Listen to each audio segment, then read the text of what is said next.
ಬೇಸಿಗೆ ರಜೆಯ ಹಿನ್ನೆಲೆಯಲ್ಲಿ ಶ್ರೀವಾರಿ ದರ್ಶನಕ್ಕೆ ಬರುವ ಭಕ್ತರ ಸಂಖ್ಯೆ ಗಣನೀಯವಾಗಿ ಏರಿಕೆ ಆಗ್ತಾ ಇದ್ದು, ಸಾಮಾನ್ಯ ಭಕ್ತರಿಗೆ ಹೆಚ್ಚಿನ ಆದ್ಯತೆ ನೀಡಲು ತಿರುಮಲ ತಿರುಪತಿ ದೇವಸ್ಥಾನ ಮಹತ್ವದ ನಿರ್ಧಾರ ಕೈಗೊಳ್ಳಲು ಮುಂದಾಗಿದೆ. ಶಾಲಾ ಕಾಲೇಜುಗಳಿಗೆ ರಜೆ ಇರೋದ್ರಿಂದ ಪೋಷಕರು ಮಕ್ಕಳೊಂದಿಗೆ ಹೆಚ್ಚಿನ ಸಂಖ್ಯೆಯಲ್ಲಿ ಆಗಮಿಸ್ತಾ ಇದ್ದು, ಜನದಟ್ಟಣೆಯನ್ನು ನಿಯಂತ್ರಿಸಲು ದರ್ಶನ ನೀತಿಯಲ್ಲಿ ಬದಲಾವಣೆ ತರಲಾಗ್ತಾ ಇದೆ. ಪ್ರಸ್ತುತ ಜಾರಿಯಲ್ಲಿರುವ SSTD ಟೋಕನ್ಗಳ ಮೂಲಕ ದರ್ಶನ ಪಡೆಯಲು ಭಕ್ತರು ಸುಮಾರು 23 ಗಂಟೆಗಳ ಕಾಲ ಕಾಯಬೇಕಾದ ಪರಿಸ್ಥಿತಿ ಇದೆ. ಇದನ್ನು ಗಮನದಲ್ಲಿ ಇಟ್ಟುಕೊಂಡು ಮೇ 1ರಿಂದ SST ಟೋಕನ್ಗಳು ಹಾಗೂ VIP ಬ್ರೇಕ್ ದರ್ಶನಗಳನ್ನು ತಾತ್ಕಾಲಿಕವಾಗಿ ರದ್ದುಗೊಳಿಸಲು TTD ಯೋಚಿಸ್ತಾ ಇದೆ.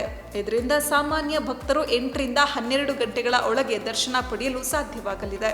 ಸಾಮಾನ್ಯವಾಗಿ ಪ್ರತಿದಿನ VIP ಬ್ರೇಕ್ ದರ್ಶನಗಳಿಗಾಗಿಯೇ 2ರಿಂದ 3 ಗಂಟೆಗಳ ಸಮಯ ವ್ಯಯವಾಗ್ತಾ ಇದೆ.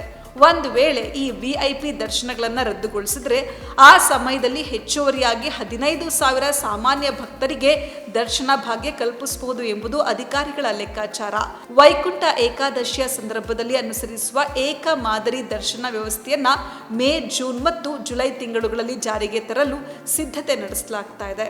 ಕಳೆದ 3 ವರ್ಷಗಳ ಅಂಕಿಅಂಶಗಳ ಪ್ರಕಾರ ಬೇಸಿಗೆಯ ಪ್ರತಿ ತಿಂಗಳು ಸುಮಾರು 23 ಲಕ್ಷ ಭಕ್ತರು ತಿರುಮಲಕ್ಕೆ ಭೇಟಿ ನೀಡುತ್ತಾರೆ. ಈ ಬಾರಿ ಜನದಟ್ಟಣೆಯನ್ನ ನಿರ್ವಹಿಸಲು TTD ಈ ಕೆಳಗಿನ ಕ್ರಮಗಳನ್ನು ಪರಿಗಣಿಸ್ತಾ ಇದೆ. ವಿವಿಧ ವರ್ಗದ ದರ್ಶನಗಳನ್ನು ಬದಿಗಿಟ್ಟು ಎಲ್ಲರಿಗೂ ಒಂದೇ ಮಾದರಿಯ ದರ್ಶನ ವ್ಯವಸ್ಥೆ ಕಲ್ಪಿಸೋದು, VIP ಪ್ರೋಟೋಕಾಲ್ ದರ್ಶನಗಳನ್ನು ಕಡಿತಗೊಳಿಸುವ ಮೂಲಕ ದರ್ಶನದ ವೇಗವನ್ನು ಹೆಚ್ಚಿಸುವುದು, ಹೊಸ ನೀತಿಯಿಂದ ದಿನಕ್ಕೆ ಸರಿಸುಮಾರು 80,000 ಜನರಿಗೆ ಸುಲಭವಾಗಿ ದರ್ಶನ ಒದಗಿಸಬಹುದು ಅಂತ ಹೇಳಿ ಅಂದಾಜಿಸಲಾಗಿದೆ. ತಿರುಮಲದಲ್ಲಿ ಗಂಟೆಗಟ್ಟಲೆ ಸರತಿ ಸಾಲಿನಲ್ಲಿ ನಿಂತು ಸುಸ್ತಾಗುವ ಸಾಮಾನ್ಯ ಭಕ್ತರಿಗೆ ನೆಮ್ಮದಿ ನೀಡಲು TTD ಈ ಕ್ರಾಂತಿಕಾರಿ ಹೆಜ್ಜೆ ಇಡ್ತಾ ಇದೆ. ಬೇಸಿಗೆಯಲ್ಲಿ ತಿರುಪತಿಗೆ ಹೋಗುವ ಪ್ಲಾನ್ ಇದ್ರೆ ಹೊರಡುವ ಮುನ್ನ TTDಯ ಅಧಿಕೃತ ಪ್ರಕಟಣೆಗಳನ್ನು ಗಮನಿಸೋದು ಸೂಕ್ತ.